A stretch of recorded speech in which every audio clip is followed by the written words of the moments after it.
Rindërtimi pas tërmetit të 26 nëntorit 2019 vijon të mbetet shqetësim kryesor i banorëve të kombinatit, të cilët gjatë dëgjesës publike për buxhetin e Bashkisë Tiranë për vitin 2026 kërkuan sqarime mbi ecurinë e punimeve dhe afatet e dorëzimit të banesave. Nënkryetari i Bashkisë Ilir Mëngra paraqiti të dhënat detajuar mbi procesin, duke theksuar se deri më sot janë identifikuar 688 familje që përfitojnë apartamente nga programi i rindërtimit. Sipas tij, 230 prej tyre i kanë marrë tashmë banesat, ndërsa ndarja e apartamenteve të tjera po ecën me ritme të shpejta përmes shorteve periodike. Mëngra bëri të ditur se në 2 ditët e para të kësaj jave janë hedhur shorte 82 apartamente, ndërsa 80 të tjera do të shpërndahen përfituesve në datën 31 dhjetor. Ndërkohë, rreth 75 apartamente pritet të përfundojnë në muajin shkurt, duke rritur numrin e familjeve që do të marrin çelësat brenda sezonit të parë të vitit të ardhshëm.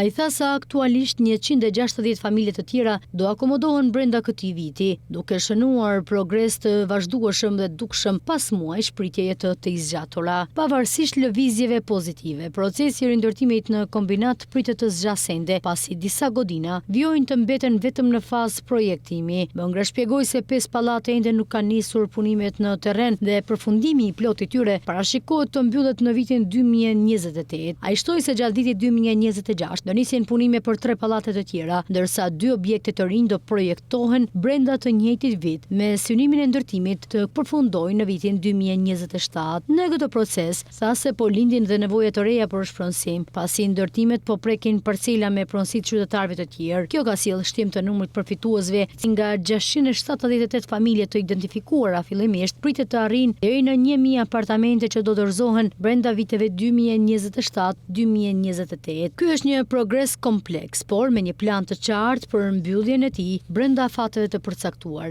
Krahas rindërtimit, nënkryetaria e Bashkisë Vjero prezantoi investimet që parashikohen në transport publik të vitit 2026. Ajo deklaroi se do rikonceptohet lëvizja në 3 linja kryesore të kryeqytetit, përfshirë dhe ato që lidhet drejt për drejt me zonat e kombinatit, linjën e kinostudios dhe kombinat. Sipas saj, do të organizohet korsitë e transportit urban dhe do të reduktohen vonesat, duke përmirësuar ndjeshëm qarkullimin e autobusëve dhe duke eliminuar talesat e të zgjatura nëpër stacione. Me buxhetin e ri, Bashkia e Tiranës premton edhe përmirësim të ndjeshëm në infrastrukturë, transport dhe mbështetje sociale, ndërsa qytetarët presin projekte të nisura, sidomos ato të rindërtimit, të marrin formë sa më shpejt në terren.